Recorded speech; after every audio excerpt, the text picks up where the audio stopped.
What's happening, everybody? Hope you guys are feeling great. I'm Team Kills, and what I like to do is make gaming easier. And welcome to another Weapons from the Vault. This is where we talk about the forgotten monsters that never should have been forgotten about in the first place.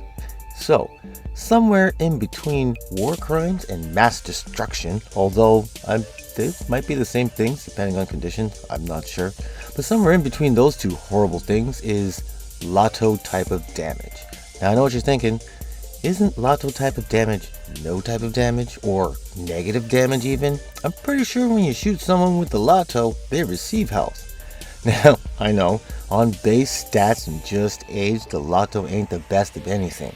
First tier weapons, secondary weapons, Incarnon weapons, Vandal weapons, which, by the way, that is the version I'm using. The Vandal fucking pain in the ass to get. Sanctuary Onslaught round 8 never drops. Took me like years to get this version. That's the one I'm using. But overall, Lato damage is crap, right? And when you compare it to any of the Incarnon weapons, like the Angstrom is a high-powered charged rocket launcher in your hand.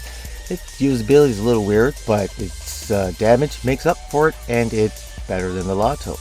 The Atomos, its usability is awesome. Status, crit, everything. It's one of my favorite weapons, and it's better than the Lato. The dual Toxicist, I don't actually like it. It's not one of my favorites, but everyone actually else likes it. It's one of the favorites. It's a really, really good weapon. I'm 100% wrong with everything that I have to say bad about the dual Toxicist. The Kunai, okay. That you could put in the vault. We'll talk about that later. The Despair, even though it looks like the Kunai, those are awesome stealth explosive, although it's weird that stealth weapons explode. But still, the status cloud that they leave behind is fantastic for whatever the hell you want to do. The Latium, however that's said, that's the best Incarnon secondary weapon. I'm just not going to argue about it. The Onos is so weird and so good. It's unique and fun. It can be a little hard to use, but it's definitely worth using.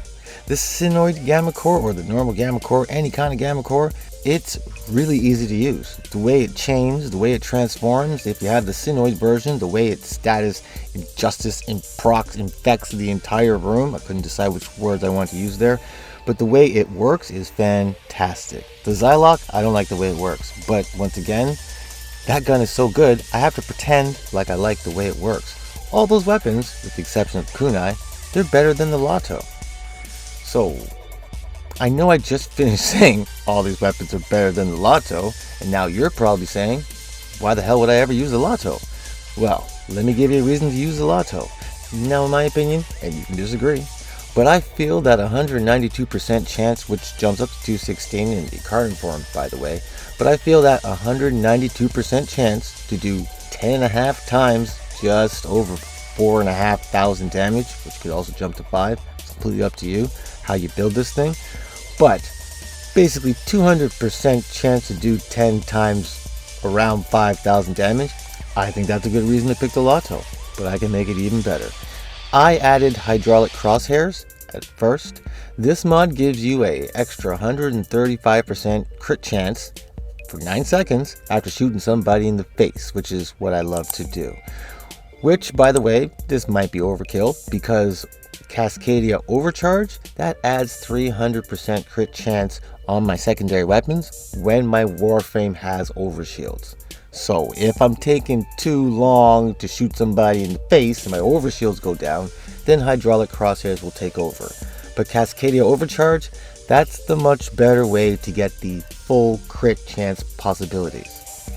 And then you could swap out hydraulic crosshairs for something like any old damage mod, an expel mod, steady hands maybe, doesn't really need it, or a suppress if you're feeling sneaky, or if you're feeling like an overkill bastard, you could take that out and put in sharpened bullets. This adds an extra 75% crit damage. Or if you're like me and you're feeling like a lazy overkill bastard, Hollow Point. This is a great mod, great choice. It does bring down your overall damage by 15%. So in this build, 1,000 damage, roughly. but it turns your crit multiplier damage from a 10 to 13. That's like an extra 14,000 damage, rough math, but that's like an extra 14,000 damage without having to have a 9-second counter, shoot somebody in the face, or any kind of kill conditions. It's just works masterfully. I also had a chance to add semi-pistol auto cannon. I'm saying that wrong. Is it cannonade? Cannonade, like what the Kool-Aid man uses to get, you know what? It's a dumb thought. This only works on semi-auto secondaries, so those single-fire button breakers. It gives me an extra 300% damage, plus a 1.5 meter punch through, which works absolutely fantastic for this weapon's Incarnon transformation. It wants to ricochet around the room. Doesn't really look like a ricochet, but an extra 1.5 meters of that ricochet, that helps. And like I said, it's not, you don't see it bouncing around. I guess it moves at the speed of an actual bullet because it just looks like pain. But an extra 1.5 meters of pain is fantastic.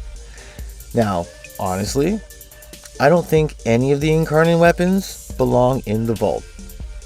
Maybe the kunai. You could put that in the vault, the garbage, put that anywhere you want actually. All I'm trying to say here is, if the weapon's been incarnified, I feel like it's gotten a second chance. Even the crap Incarnon weapons, they're just not crap anymore.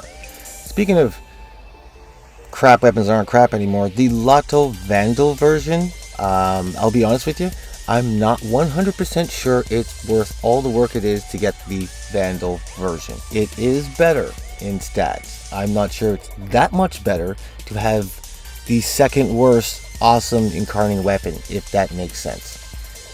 Unless your luck is great, you're going to spend a lot of time in Sanctuary Onslaught Elite. There are a lot of good benefits there. I have a lot of Radiant Relics. That's actually where I go for them.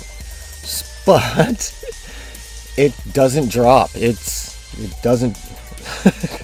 drop rate sucks. You might just want to use the regular Vandals or chip away at it. There's no rush. It's, in my opinion, not 100% worth it, but it's 100% fun.